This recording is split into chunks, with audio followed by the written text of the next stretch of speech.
smoke for 4,000 years. That was the smell of getting right with God. Not incense, not flowers. Smoke. The thick, greasy smoke of burning fat and scorched blood, rising off a stone altar every single morning and every single evening without one day off. For 4,000 years. If you had lived anywhere near the temple in Jerusalem, you would have smelled it before you saw it. You would have smelled it in your clothes. You would have tasted it in the back of your throat on a hot afternoon when the wind came from the wrong direction. 40 generations of human beings grew up under that smell, and almost none of them ever asked the question you're about to sit with for the next hour. Why? Why would the God who made the stars, the God who needs nothing, the God who could speak a galaxy into existence, why would that God ask for blood? Not once, not symbolically, constantly, animal after animal, year after year, until the rivers of the altar ran red and the priests stood ankle deep in it on the busiest days. Something in you flinches at that. Something in you should. Here's what most people miss. The Bible is not embarrassed about this. It does not hide the blood. It does not soften it. From the third page of Genesis to the last page of Revelation, blood is everywhere. And it is always pointing at the same thing, a debt that somebody has to pay, and a substitute willing to pay it. This is not a story about rules. This is not a story about an angry deity who likes the smell of death. This is not a story about a primitive religion that finally grew up. This is a story about every single time heaven demanded a life. And the one terrible afternoon when heaven finally paid it himself. I am going to walk you through more than a dozen altars, more than a dozen moments. Times the knife came down, or almost came down, or should have come down and didn't. And I want you to watch one thread the whole way. Because there is a mountain that shows up early in this story. A mountain where a father raises a knife over his own son. And a ram dies in the boy's place at the last possible second. Hold on to that mountain. Because 4,000 years later, on that exact range of hills, another son will be led up to die. And this time there will be no ram in the thicket. There will be no substitute, because he is the substitute. And I want you to keep one more thing in the back of your mind the whole time. This is not ancient trivia. Every one of these altars is quietly asking a question about you, about what it actually costs to stand in front of a holiness that is pure enough to make stars and pure enough to undo you. You have an instinct somewhere deep that you are not quite clean enough to walk into a room like that. The Bible agrees with you. And then it spends 4,000 years and gallons of blood telling you what to do about it. Stay with me. We start at the beginning. We start with the first time a living thing was killed so a human being could come close to God. We start with 2 brothers and a field and the first blood ever spilled in worship. His name was Abel. You know the ending of the story, probably. The first murder. Brother killing brother. But almost nobody slows down for what actually started the fight. It was an offering. 2 brothers came to worship. Cain, the older one, worked the ground, so he brought what the ground gave him. Grain, fruit, the produce of the soil. Abel kept flocks, so he brought the firstborn of his sheep. And the Bible adds one small devastating detail. He brought the fat portions. He brought the best, and he killed it. And God accepted Abel's offering and turned away from Cain's. People have argued for thousands of years about why. Was it the attitude of the heart? Was it the kind of gift? Read it slowly, and you notice something the Sunday school version skips over. Abel's gift required a death. A lamb had to die for Abel to come close. Cain's gift was beautiful, and it cost him sweat, and it had no blood in it at all. And it was not enough. Here's the Hebrew word that runs underneath this entire video. The word for an offering is korban. It does not mean religious gift. It comes from a root that means to draw near. A korban is the thing that lets a creature get close to a holiness that would otherwise destroy it. And from the very first pages, the price of drawing near is a life. Cain could not stand it. He took his brother out to the field, and he made the first human grave with his own hands. And the ground that Cain had farmed so proudly opened its mouth to drink his brother's blood. Sit in that for a second. The verse, death and worship in the first murder happen in the same chapter over the same altar. Already the Bible is telling you that blood is the most serious thing in the universe. You cannot be casual about it. You cannot fake it. And you cannot get close to God on the strength of your own beautiful effort. Abel's stakes were personal. One man, one lamb, one grave. Watch how fast the stakes climb. Because the next altar is built on the far side of the end of the world, the water has only just gone down. For a year, every mountain on earth was under the sea. Every breathing thing that walked on dry land is dead, drowned, gone. The entire human race reduced to 8 terrified people and a wooden box full of animals. And the very first thing Noah does when his feet touch solid ground again is not eat. It is not sleep. It is not weep, though God knows he had earned the right.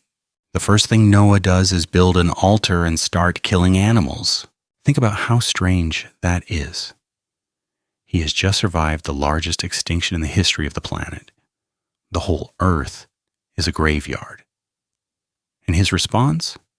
The response of the one righteous man left alive is to take some of the precious few clean animals he spent a year keeping alive on that ark and burn them. And then comes one of the most haunting lines in Genesis. The Bible says the Lord smelled the soothing aroma and said in his heart that he would never again destroy the earth this way. The Hebrew there is olah, the burnt offering. The word literally means the thing that goes up. The smoke ascends, and something in the heart of God settles. The judgment is over. The promise begins. A rainbow follows. And here's the part nobody tells you. The mercy did not come for free. There is no rainbow without an altar. There is no promise without a death first. Even the gentlest covenant in the Bible, God's promise never to drown the world again, comes with blood underneath it, smoke rising up out of a ruined world, personal stakes with Abel. Now the survival of the entire species. And we are barely past the opening pages of the Bible. But not every altar in Scripture was built in a crisis. Some were built out of pure, quiet fear. And the next one is one of the tenderest pictures of sacrifice in the whole book.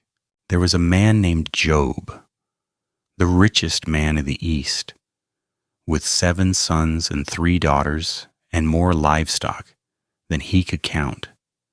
And the Bible tells you something about Job's mornings that most people read straight past. His grown children loved to throw feasts, going from house to house, celebrating. And every time a round of feasting ended, Job got up early before anyone else was awake, and offered a burnt offering for each one of his children. 1 ola per child, every single time. Why? The text tells you exactly why. Job said to himself, "It may be that my children have sinned and cursed God in their hearts." He did not know that they had. He had no evidence of it. He just could not stand the thought that one of his kids might be carrying a debt they did not even know they owed. So he covered them quietly before sunrise with blood, just in case. I want you to feel the weight of that. Here is a father who loves his children so much that he pays for sins they may not have even committed, every morning on the chance that it might be needed. He gets up in the dark and stands between his kids and a wrath they cannot see and do not believe in. Hold that image. A father interceding for his children with blood before they are even awake. Because this entire story is bending toward a father who does exactly that for you, except his children really had sinned, and the price was not a bull at dawn. It was a sun at noon. The stakes keep climbing, and the next father does not get to offer an animal in his children's place. He is told to offer the child himself. His name was Abraham, and God asked him to do the single most monstrous thing in all of Scripture. You have to understand who Isaac was first. Abraham waited 100 years for this boy. 100 years.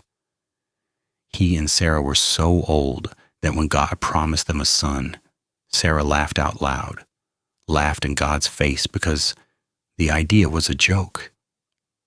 And then it wasn't a joke. Then there was a baby. Then there was a toddler. Then there was a boy who followed his ancient father everywhere, the child of a literal miracle, the one through whom God had promised to bless the entire world. And God said, "Take him to the land of Moriah and offer him there as a burnt offering on a mountain I will show you.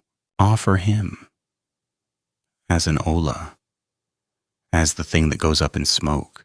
Now picture the walk. 3 days. 3 days Abraham walks toward the place where he believes he will kill his own son with his own hand. 3 days of campfires at night, the boy asleep beside him, the knife wrapped in cloth in the old man's bag. You want to imagine Abraham as a hero of faith marching forward. I want you to imagine him not sleeping. I want you to imagine the silence between a father and the son he has been told to slaughter. On the 3rd day, he sees the mountain. He tells the servants to wait.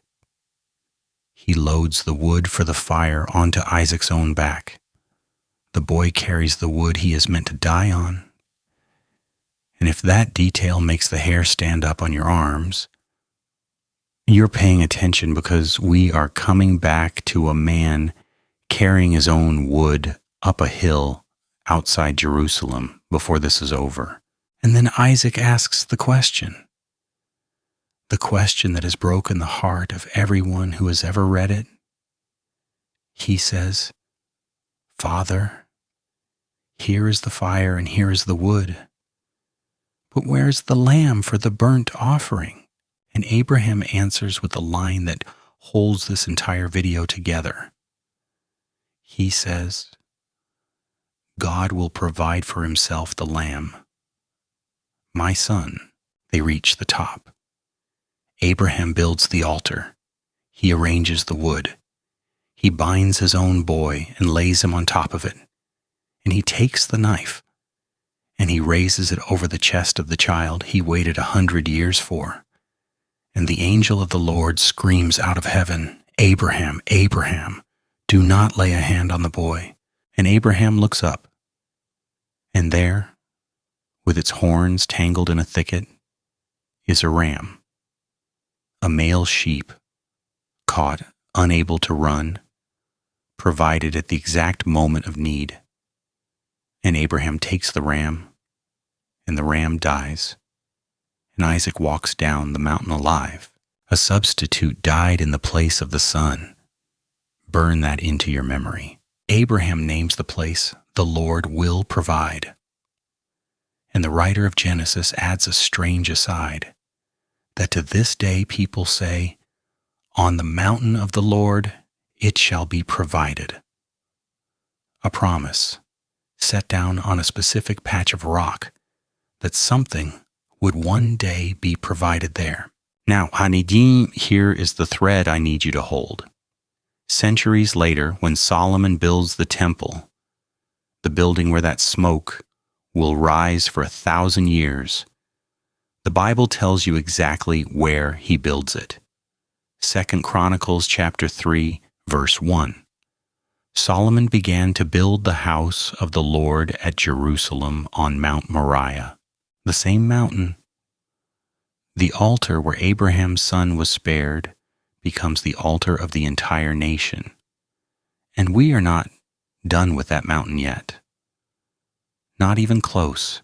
And there is one more figure from Abraham's lifetime you have to meet, because he breaks the pattern completely. And that is exactly why he matters. His name was Melchizedek, and he appears for about 3 sentences and then vanishes. He was the king of Salem, the old name for Jerusalem, and he was also, the text says, a priest of God Most High. No genealogy, no father named, no mother, no death recorded. He simply walks onto the page right after Abraham wins a desperate battle to rescue his nephew. And here's the strange part. Every other priest in the Bible shows up with a knife and an animal. Melchizedek shows up with bread and wine. He blesses Abraham. Abraham gives him 1/10 of everything he owns, and then he is gone. For centuries, nobody knew quite what to do with him. And then, more than 1,000 years later, the scriptures start calling the coming Messiah a priest forever. Not in the line of Aaron, with its endless rivers of animal blood, but in the order of Melchizedek. A different kind of priest. A priest whose offering is not a creature bleeding out on a stone, but bread and wine. Now hold that. Bread and wine from the priest king of Jerusalem. Because on the last night of his life, the final priest is going to sit in that same city, lift up bread and lift up a cup of wine and say, "This is my body. This is my blood." The thing Melchizedek hinted at 2,000 years early comes true at a table. But I have to pause here, because if this is landing on you the way it lands on me, you are going to want the whole thing. So do me one favor. If you have made it this far, you are not a casual viewer. You are the kind of person who actually wants to understand what the blood was for. Hit subscribe and turn on the bell, because the back half of this video is where it stops being history and starts becoming about you. And if there is a sacrifice in the Bible you think I have to include, tell me in the comments right now before you forget. I read them. Now, let me show you what happened when an entire nation needed saving in a single night. It is the worst night in the history of Egypt. For months, plagues have been tearing the most powerful empire on earth apart. Water turned to blood, the sky gone black, the land stripped bare.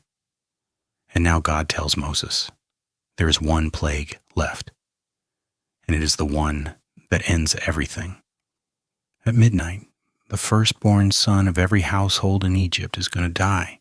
Every house, including the houses of the Hebrew slaves. Unless, and here's the unless that built a religion. God tells each Hebrew family to take a lamb. Not just any lamb. A male, a year old, without a single blemish or broken bone.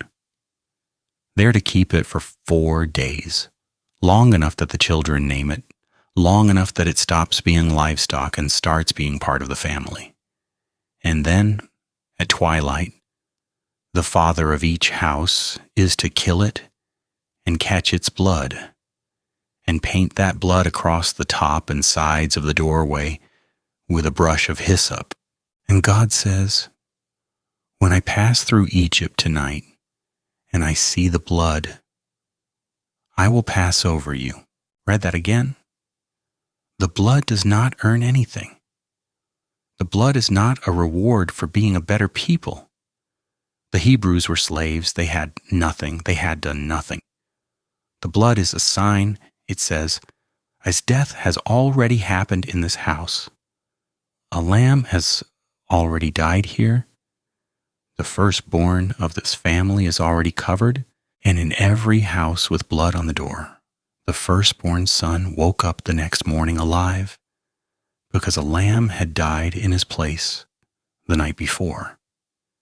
And in every house without it, from the palace of Pharaoh down to the prison, there was a dead child by dawn, and a wail went up over Egypt that the Bible says had never been heard before and would never be heard again. Do you see the pattern repeating? A substitute dies. The son lives. We have seen it on Moriah with the ram. Now we see it on a nationwide scale in a single night, written in blood across 100,000 door frames. They called the meal the Passover, and the Jewish people have eaten it every year for 33 centuries, because you do not forget the night a lamb's blood stood between your children and death. But before God gave them the great system of altars, he sealed the whole arrangement in a way that should stop you cold. 3 months out of Egypt, the freed slaves are camped at the foot of Mount Sinai, and Moses comes down the mountain with the terms of the covenant, the agreement that will bind this ragged nation to the living God forever. The people shout that they agree, that they will do everything the Lord has said. And then Moses does something you would never think to invent. He builds an altar. He has young men sacrifice oxen. He catches the blood in basins, and he takes half of that blood and dashes it against the altar. And then he takes the other half and he throws it on the people, on them, on their robes, their arms, their faces. And as the blood splatters across the crowd, he says, "This is the blood of the covenant that the Lord has made with you." The blood of the covenant. 4 words. Tuck them away in your memory, because 1,400 years later, in an upstairs room in Jerusalem, on the last night of his life, a man is going to lift a cup of wine in front of his closest friends and say almost the exact same thing. They'll say that this is my blood of the covenant poured out for many. He is quoting Moses on purpose. He is telling them that the thing sealed in animal blood at the foot of Sinai is about to be sealed again, and this time in his own. A covenant in the ancient world was not signed and notarized. It was sealed in blood, because blood said a life was on the line. From Sinai forward, the entire nation lived inside an agreement written in it. And it gets stranger, because the system God gave them at that mountain had an entire architecture of blood. And the strangest day of the whole calendar was the one they called the Day of Atonement. Once a year, the high priest, and at the very start that was Aaron, the brother of Moses, would do something no one else was allowed to do. He would walk through a thick veil into the innermost room of the tabernacle, the Holy of Holies, the one place on earth where the presence of God was said to dwell. and if he walked in there wrong, he would die. They tied a rope around his ankle, the tradition says, so that if he dropped dead inside, they could drag the body out without anyone else having to risk going in. And on that day, Aaron took 2 goats, 2 identical goats. He cast lots over them, and one was chosen for the Lord, and one was chosen for something the Hebrew text calls Azazel, usually translated the scapegoat. The first goat he killed. Its blood went on the altar on the mercy seat, sprinkled to cover the sins of the entire nation. A death again to come near. But the second goat, this is the image I cannot get out of my head. The second goat did not die. Aaron laid both his hands on its head, and out loud he confessed over it every sin the nation had committed that year. Every lie, every theft, every murder, every betrayal, spoken out loud and pressed down onto the head of a single animal. And then they drove that goat out of the camp, out into the wilderness, out into the empty desert, where it would never find its way back, carrying the sins of the people away with it until it was gone over the horizon and nobody could see it anymore. 1 goat died to pay. 1 goat lived to carry it all away. And you are going to want to remember both of those goats, because there is coming a day when 1 man does both jobs at once. And there was 1 sacrifice so strange that the ancient rabbis openly admitted they could not fully explain it. They called it the red heifer. Here's what most people miss about the laws of blood. Most of them dealt with guilt, but this one dealt with contamination. Under the law, the moment you touched a dead body, a parent, a child, a friend, you became ritually unclean. Death was treated like a contagion. You could not come near the holy things until you were cleansed. And the cleansing required something almost impossible to find. A perfect red cow without a single blemish, that had never worn a yoke or done a day of work in its life. That heifer was led outside the camp and killed. Then the entire animal, hide, flesh, blood, all of it was burned down to ash. And those ashes were mixed with fresh water and sprinkled on anyone who had touched death to make them clean enough to come home. Sit with how strange that is. A flawless life is destroyed completely, reduced to ashes, so the people who have been touched by death can live near God again. The cure for death was a death, and it had to happen outside the camp, out in the unclean place, away from the altar, away from the city, away from the clean people. Now hold that one detail outside the camp, because it is going to land harder than you expect. When the final sacrifice is made, the New Testament goes out of its way to tell you that he suffered outside the gate, outside the camp, out in the unclean place where the red heifer burned, so that every person the touch of death had ruined could finally be made clean. But not every sacrifice in the Bible was holy. Some of them were horror, because somewhere in the dark stretch of the book of Judges, there was a soldier named Jephthah, and he made a vow that should make your blood run cold. Israel was at war. Jephthah was leading the army against the Ammonites, and on the edge of battle, terrified, he made God a deal. He said, "If you give me victory, then whatever comes out the door of my house to meet me when I come home in peace, I will offer it up as a burnt offering, as an olah." He was probably picturing an animal, a goat, a sheep, something from the courtyard. God gave him the victory. Jephthah came home, and the door of his house opened, and out ran his daughter, his only child, dancing with tambourines, celebrating her father's triumph. The Bible says he tore his clothes and cried out that she had brought him to his knees, because he had opened his mouth to the Lord and could not take it back.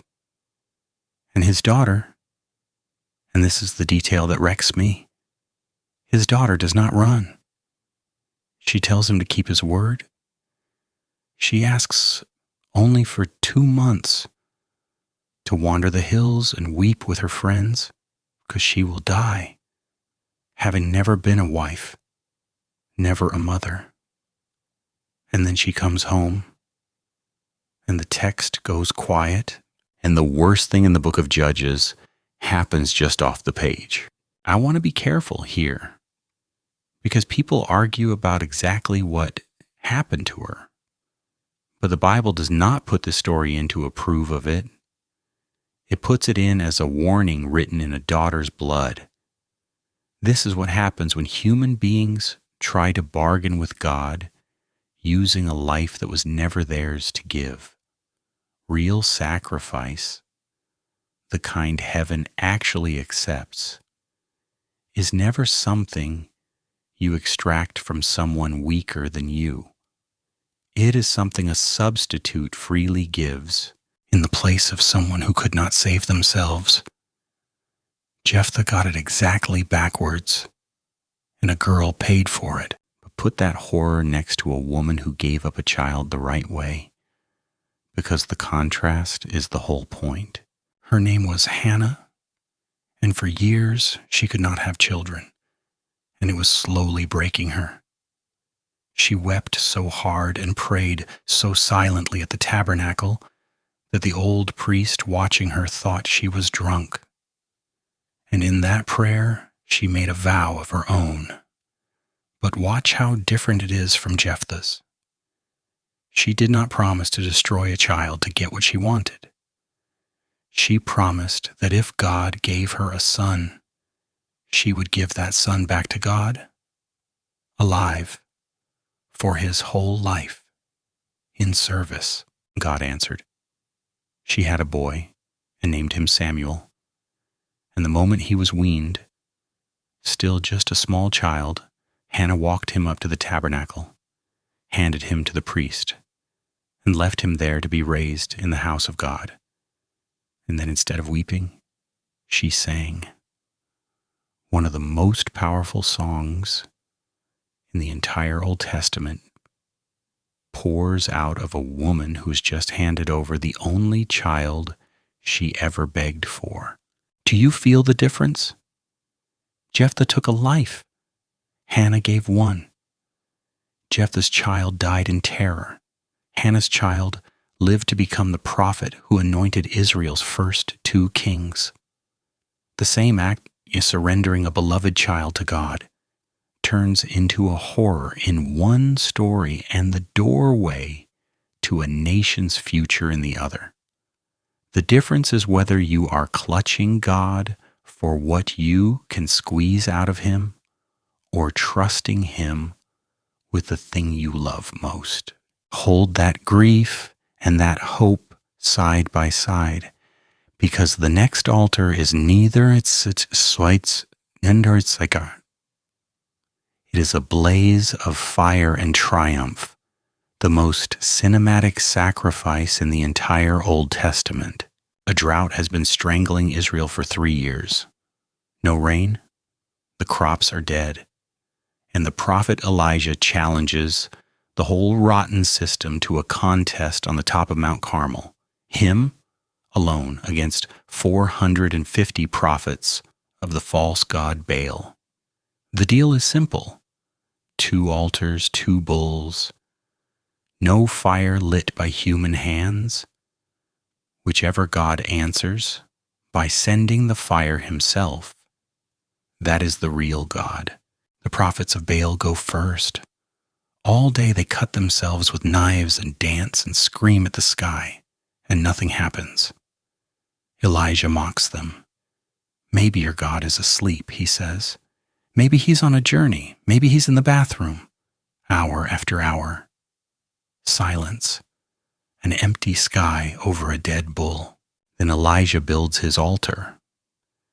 And here's where you see the man's nerve. He doesn't just lay out the bull. He digs a trench around the whole thing, and he tells them to pour water over the sacrifice. 4 jars, then again, then again. 12 jars of water in the middle of a 3-year drought until the wood is soaked and the trench is brimming, and there is no possible way on earth that this thing could catch fire. And then he prays one short prayer.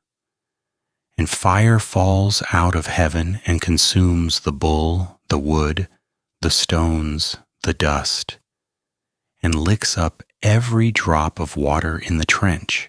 The whole nation falls on its face in the dirt, and the rain finally comes that same day. You feel the gap there? Between what was humanly possible and what actually happened? That gap is where the entire Bible lives. The water was meant to make it impossible, so that when the fire came, nobody could pretend it was a trick. The sacrifice that no human power could ignite was set ablaze by God Himself. Now hold that picture of fire falling on an altar, because we are about to come back to the one mountain that has been waiting under this whole story since the beginning. There is a plague tearing through Israel, and it is King David's fault. He ordered a census he had no right to order, an act of pride, and the consequence is a sickness sweeping the land that kills 70,000 people in 3 days. And David looks up, and he sees the angel of death standing with a drawn sword, standing over a specific place, the threshing floor of a man named Araunah, a foreigner, a Jebusite, who is up there working his grain. God tells David, build an altar there, right there, where the angel stands. So David goes to Araunah, and Araunah, terrified that the king is on his property, offers to give him the threshing floor for free. Give it to you, my king, he says. Take it. And David says one of the most important sentences in the Old Testament. He says, no, I will not offer to the Lord my God burnt offerings that cost me nothing. He buys the land. He builds the altar. He offers the sacrifice. And the plague stops right there with the angel's sword frozen in the air over that threshing floor. Now, where do you think that threshing floor was? It was on Mount Moriah, the same hill where Abraham raised the knife over Isaac, the same hill where the ram died in the thicket. The threshing floor that David buys to stop a plague is the exact piece of ground where, a few years later, his son Solomon will build the temple, the building from which our smoke will rise for the next 1,000 years. The same mountain, over and over, a ram for a son, a king's purchase to stop death, and soon a temple full of fire. God has been circling one patch of rock for 2,000 years, and He is not finished with it. So if this is the part where it clicks for you, where you realize this is not 10 random Bible stories, but one story told 10 times, getting clearer each time, then before we walk up that mountain for the last time, do the thing that actually helps this channel reach the next person who needs to see it. Subscribe if you haven't. And tell me in the comments which of these altars hit you hardest so far. Abel, the ram on Moriah, the blood on the doorposts, the goat driven into the desert. I want to know, because now we go to the top of the system, and then we watch the whole thing end When Solomon finished the temple on Mount Moriah, he held a dedication so enormous that the numbers stopped sounding real. The Bible records that at the dedication, Solomon sacrificed 22,000 oxen and 120,000 sheep. Read that slowly. 142,000 animals in a span of days on one mountain. The text says there were so many that the bronze altar could not hold them all, and they had to consecrate the whole courtyard as one giant killing floor. The blood would have run out of the temple in streams. The smoke would have blacked out the sun over Jerusalem. Stop and picture being a child in that city that week. The sound alone would have been overwhelming. The bellowing of the animals, the rush of water and blood across the stones, the priests calling out over each other for days. You would have gone home with the smell of it soaked into your hair and your clothes, and every adult around you would have told you the same thing with total certainty. This is how we stay close to God. This is the cost. This is normal. Generation after generation grew up believing the smoke would never stop because the debt would never be paid off. And this was not a one-time event. This became the daily life of the nation. Morning and evening, every single day, a lamb on the altar. Festival after festival, the slaughter scaling into the thousands for 1,000 years. The Jewish historian Josephus, writing in the 1st century, tried to count the lambs killed at a single Passover in his own day. And the number he lands on is so large, it is almost impossible to picture. Hundreds of thousands of lambs being slaughtered for one festival in one city in 1 week. He describes the priests standing in rows, passing basins of blood hand to hand, because there was too much of it for any one man to carry. Now stop and ask the question this entire video has been building toward. If the blood actually worked, if killing the animals actually solved the problem, then why did they have to keep doing it? Here's the part nobody tells you. The endless repetition was the entire point. Every morning's lamb was a reminder that yesterday's lamb had not been enough. The system was not a solution. It was an IOU, renewed daily, for a debt no animal could ever actually pay. 4,000 years of smoke was 4,000 years of God saying, "This is not it yet. This is not it yet. Keep watching. Something else is coming."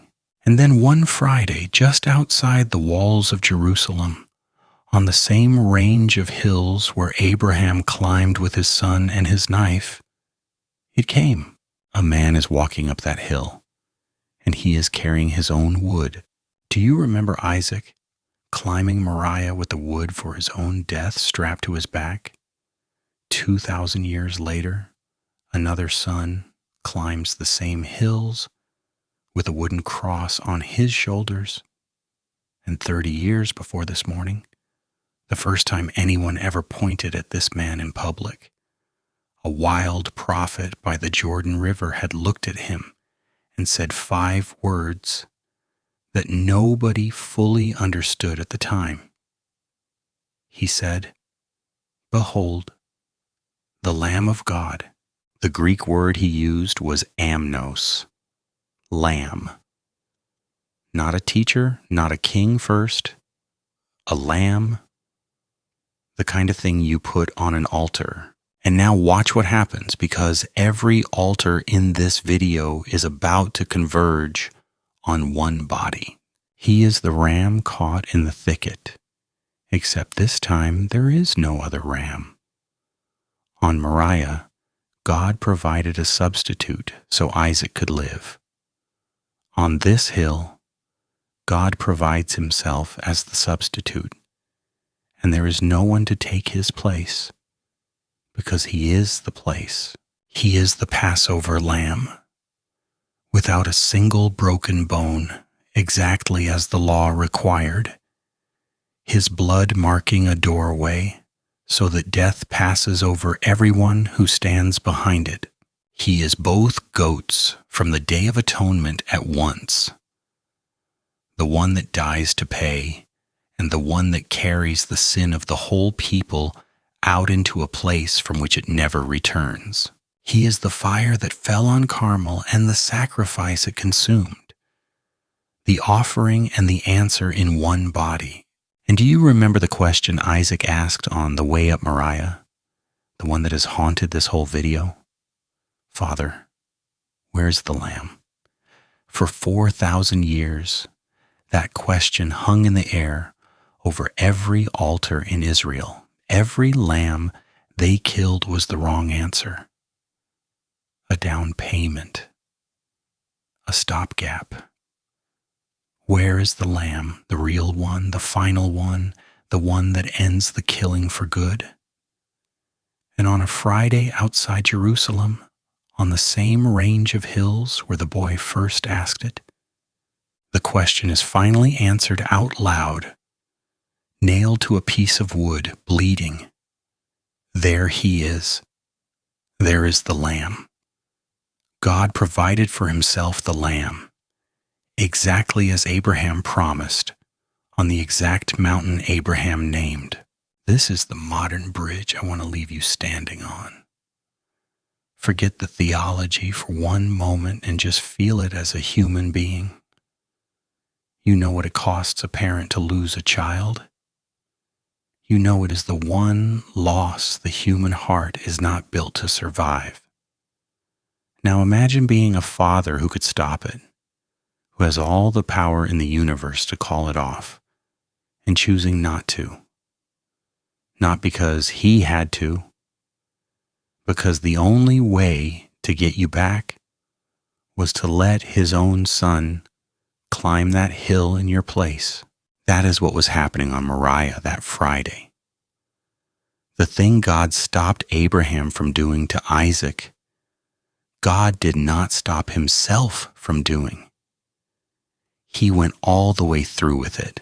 And remember the scapegoat, the second goat, the one nobody killed, the one driven out into the empty wilderness with the sins of an entire nation pressed onto its head until it disappeared over the horizon where no one could follow it back. Watch what happens next on that cross, because at the darkest point of the day, the man hanging there cries out something that has unsettled people for 2,000 years. He screams, my God, why have you forsaken me?" For the first and only time in all of eternity, the Son is driven out past the reach of his Father's face, carrying a weight that was never his own, into a darkness no one else can enter. He is not only the goat that died to pay, he is the goat that was sent away. He took the sin onto his own head and he carried it out and he went where it goes, so that it would never ever come back to you. And then, at the very end, with the sky gone black over Jerusalem, the way it once went black over Egypt, the man on the cross said one word. In Greek, it is a single word, tetelestai. It is translated, "it is finished," but that is too soft. Tetelestai was the word they stamped across a bill when the last payment had been made. It means paid in full, debt closed, nothing left owing. It is finished. The IOU that 4,000 years of smoke could never pay, paid in full, forever. And here's the detail that proves heaven meant it. At the exact moment he died, the Bible says the veil in the temple, the thick curtain that had kept everyone out of the Holy of Holies, the one Aaron could only pass through once a year, with a rope around his ankle, that curtain tore. From top to bottom, not from the bottom up as if a man did it, from the top down as if heaven reached down and ripped it open with two hands. The way in was no longer guarded. The way in was thrown open. And then comes the fact that should give every one of you chills. 40 years later, in the year 70, the Roman army burned the temple in Jerusalem to the ground. Josephus watched it happen and wrote it down. And from that day to this one, for almost 2,000 years, there has not been a single sacrifice offered there. The altar that burned for 1,000 years went cold and has never been lit again. Not because the people stopped believing, because the Lamb had already come. There was nothing left to pay. The smoke stopped rising because the debt was gone. So let me give you 3 things to take with you. The first one is simple, and it is about the topic. The blood in the Bible was never random and never cruel. From Abel's lamb to the ram on Moriah to the blood on the doorposts, it was one long 4,000-year arrow. And every altar was pointing at the same hill, waiting for the same lamb. Once you see the thread, you cannot unsee it. It was never 10 stories. It was always one. The second one is closer to home. Every single one of those altars was about substitution. A life given in the place of a life that was owed, which means the entire system was quietly telling you something about yourself the whole time. It was telling you that you cannot pay your own way close to God on the strength of your own good and beautiful effort any more than Cain could with his fruit. Somebody else has to die in your place. The only question the Bible ever really asks you is whether you will stand behind the blood on the doorway or not.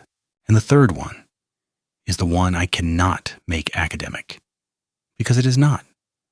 For 4,000 years, the message of every altar was, not yet, not enough. Come back tomorrow with another lamb. And then a voice on a hill outside Jerusalem said one word, paid in full. And the longest sentence in human history finally came to an end. If you have spent your life feeling like you're always one more thing short, always owing, always coming back tomorrow to try again to be enough, that word was spoken over you too. It is finished. You do not have to keep climbing the mountain with the wood on your back. The Lamb already climbed it for you. So here's my question for you, and I really do want your answer in the comments. Of all the altars in this video, Abel, Job before sunrise, the ram on Moriah, the doorposts in Egypt, the blood thrown on the people at Sinai, the 2 goats, Jephthah's daughter Hannah handing over Samuel, the fire on Carmel, David's threshing floor, Solomon's 100,000, and the cross. Which one are you still thinking about? Which one will not let you go? Tell me below. I read every single one. The smoke stopped rising 2,000 years ago. Now you know why.